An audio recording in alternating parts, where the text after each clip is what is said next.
Hey, what's up YouTube? It's Yao4772 here, coming to you guys with my second deck tech.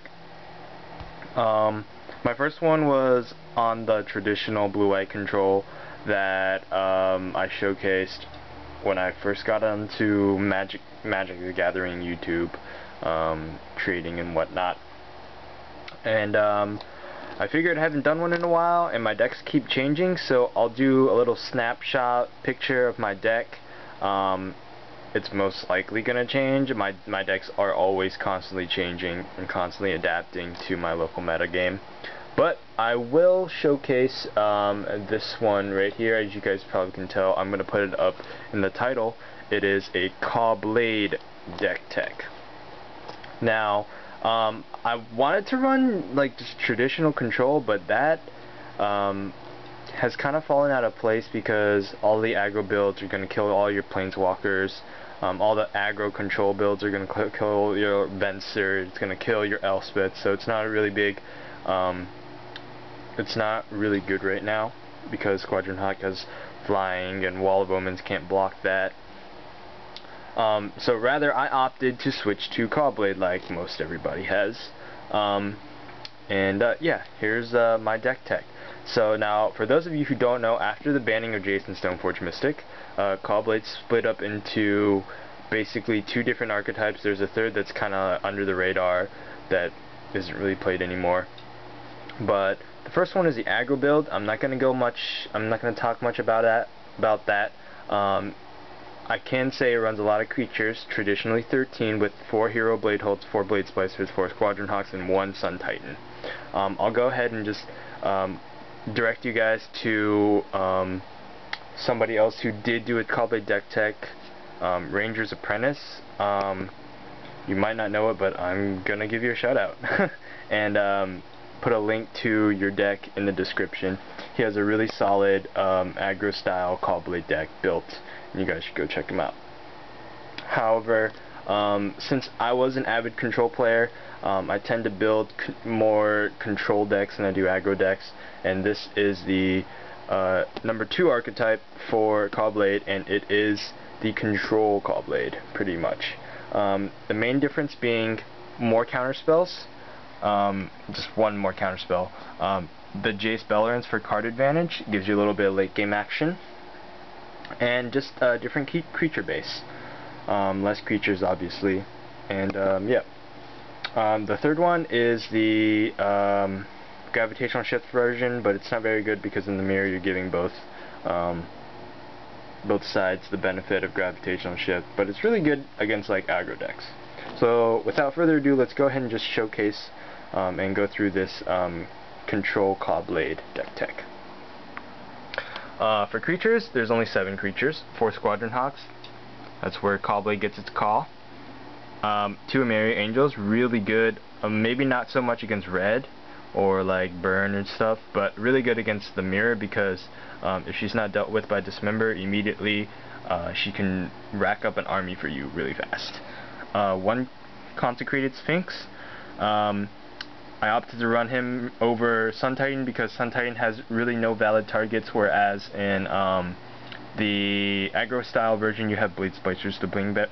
Blade Splicers to bring back. That's a tongue twister.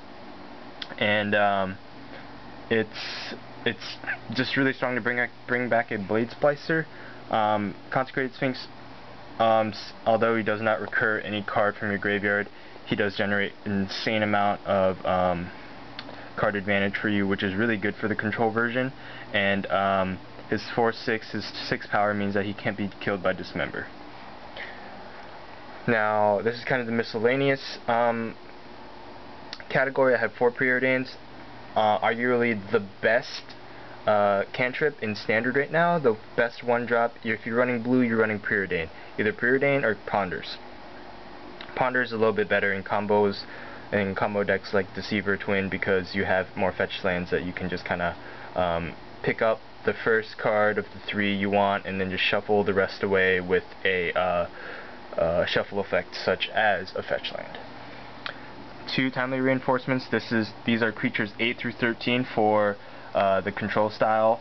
It provides 6 other creatures. It fills the 6 other creature slots that the aggro version runs, and it gains you life. It also gains you life to boot if you're having some problems with aggro decks and whatnot. Maybe you just date or something, you need creatures really fast. That's the card to go to. There's a reason why it's shot up from like 50 cents to like $2 since M12 came out. Now, counter spells, I have 4 mana leaks, self-explanatory. 3 spell pierces, pretty self-explanatory. Caw-Blade likes to counter stuff in the early game because that's where most of Caw-Blade's game plan is. I know if you're running a creature version, the aggro version of it, you're running 1 less spell pierce. I think that's the only significant difference there is in terms of counters.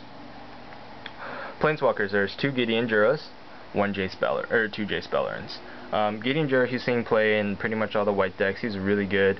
If you guys didn't know, if a sworded creature hits Gideon, the sword does not trigger because Gideon, there's some weird terminology with it in terms of wording and whatnot, but Gideon does not trigger.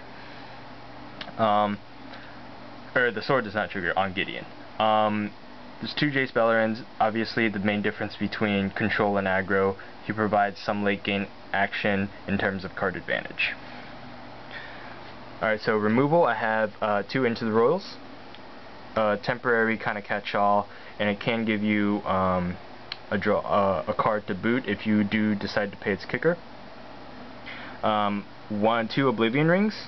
Definitely a catch-all. Downside is that it stays on the field. It can be removed from the field by means of Revoke Existence or any other enchantment hate. But it's still really good. Probably White's best removal in terms of spot removal. 2 Dismembers. This is every color's. Yes, that's a foil Dismember. I know it's $20. It's every color's removal, and it's just really good. The 4 life interaction goes really well with timely reinforcements. 1 Day of Judgment. Oh yeah, Dismember is pretty much like the standard now for creatures. Instead of the Jace test, there's the Dies to Dismember test. So if it has like 5 or less power, like Phyrexian Obliterator, it's still not as good because of Dismember in the format. 1 Day of Judgment. A good game plan if they swarm you with creatures.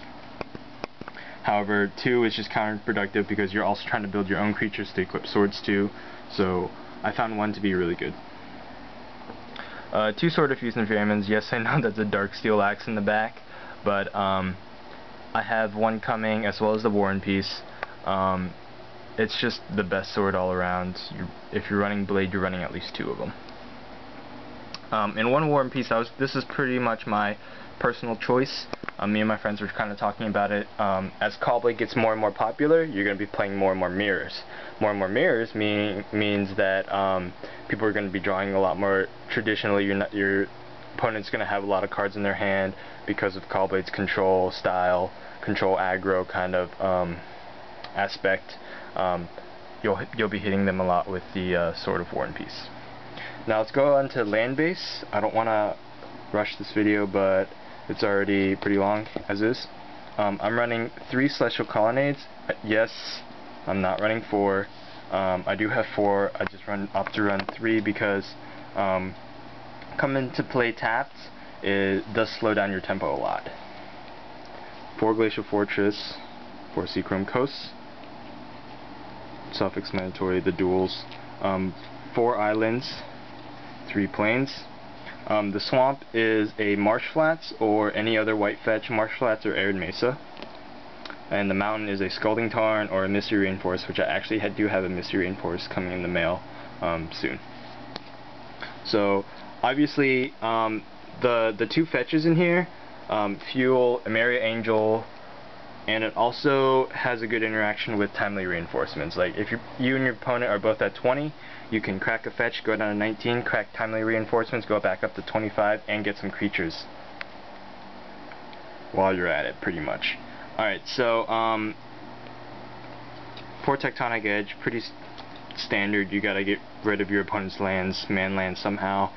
This deck does run Spreading Seas, so it runs. It has to run at least 4. It has to run the 4 Tectonic Edges. And last but not least, 2 Inkmoth Nexus.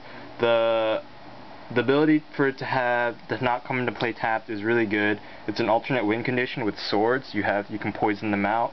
It's really good. I know Jerry Thompson's list didn't run it, but I wasn't a fan of his land base, to be honest. Like 3 colonnades, that was a good choice, but cutting Inkmoths completely, I didn't like that. So that's kind of my own flavor in there, and it's worked well. And for those of you who don't know, Caw-Blade used to run 3 Inkmoths and 4 Tectonic Edges.